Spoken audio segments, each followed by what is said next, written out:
for those of you who are sticking with a lot of these videos, some people skim through it and they miss a ton of stuff. These videos aren't for them. This is for the person and the people out there who want to actually learn how to do this and be able to teach it. So this is a lot of why I'm giving this extra information. This is something that we train and we teach for our instructors so that they can actually process this information in a way that makes sense to them so that they can then come back and teach it as well. Okay, so we're looking at these weighted sticks. They're not your traditional sticks. This is Rebel Wing Chun. I'm gonna bring this all home in a second. This is, again, what was the manufacturer? Cold Steel. Cold Steel. And again, I don't make any money off of these. I'm just giving you some information on what we use for some of our training. That they're black today is important because of what we're training. There's so many different areas to train a human being, and one of them is periphery, and one of them is basically understanding how the visual cortex works and how the brain processes visual data. So a lot of it is to offload the overhead of processing everything that goes on every second. The brain actually looks at what changes from one moment of time to the next. So when you see something coming at you like this, it doesn't replay and analyze and process all the other stuff that's staying the same. It looks at what's actually changing. So something getting smaller to larger. And because these are black, it makes it harder for us to be able to discern this right off the bat. So we have to tune ourselves a bit more. And two different ways of doing this. One is to initially look at it when you don't trust your periphery enough. So you'll kind of look at that and so forth.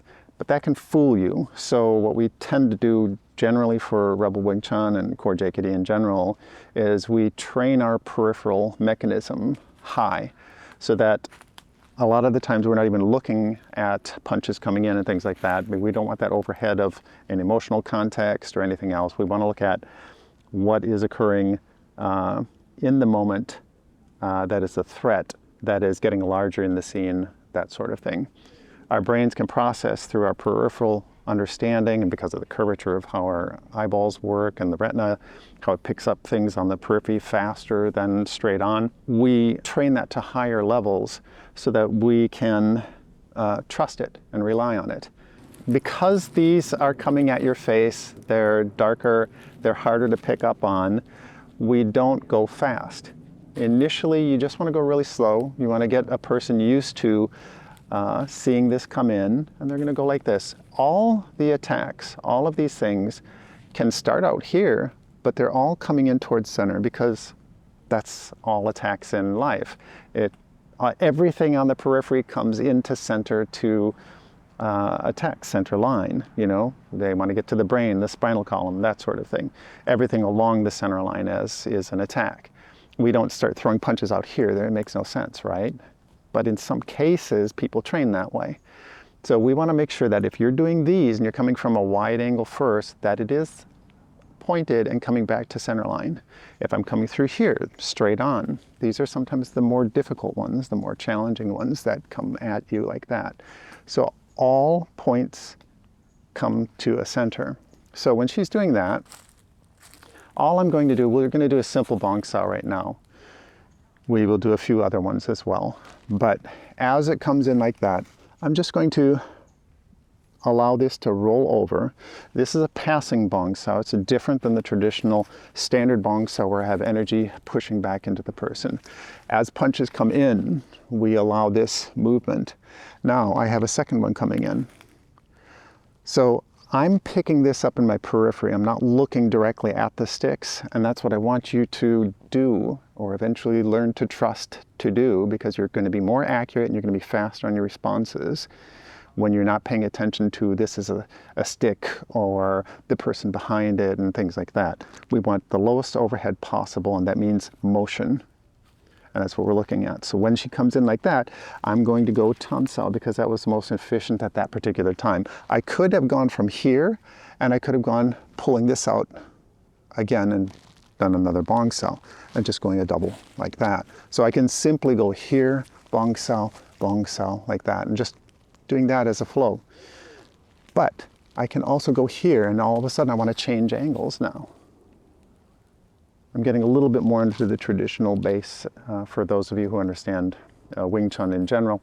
So you can take as much as you need. Core JKD is about making you the best at who you are in whatever you do, as bringing out those optimum levels that you're capable of. So I am not going to be sitting here telling you you must have millimeter precision, but there are certain functional elements that are absolutely necessary for threats against your life and training for that, against resisting partners and attackers.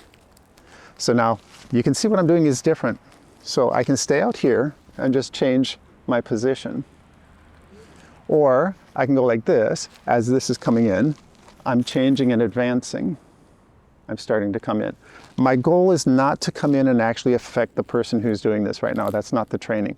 The training is getting used to moving ourselves in the right location based on periphery against a target that's hard to see. If we can start adapting our brains and our mindset to pick up this quicker, earlier, and then to trust it, then something that's big and large coming in is not going to be very hard, right? We're increasing our ability to perceive things that are really small or a more difficult or more challenging way. So the color black in this case is harder to pick up from somebody who's actually wearing black or darker colors. So again, go slow so you don't harm yourself or your partner. Going through like this. Again, my ability right now, what I'm doing is I'm not coming in through here and I'm not going to here. I don't want to do this. That's not what this is about. Otherwise you'd throw the sticks away. I need to focus and train my peripheral skills and my ability to tune into motion on a hard to see object. So we're staying out here. All of this functionality that I'm getting in here, as long as she's true and accurate on where she's actually sending this, it's going to be good. So if she's tapping towards my chest, she wants to actually get used to that. This is key. You want to make sure that the people you're working with aren't sending this off to here or off to there. Really important, really, really, really important. So if she's going over here now on this, as this is coming in, again, I'm just going off to this side, going to here. I can do just this if I want of, one passing over to the other. But eventually she's going to mix it up. I'm going to mix it up. But we're doing a simple, I want to follow up with the secondary, which is necessary for our training, which is here. I'm Lap Sao. Grab hand. Through here. Lap Sao. Grab hand. That's a punch. As that comes in, if this is a punch, Pak Sao.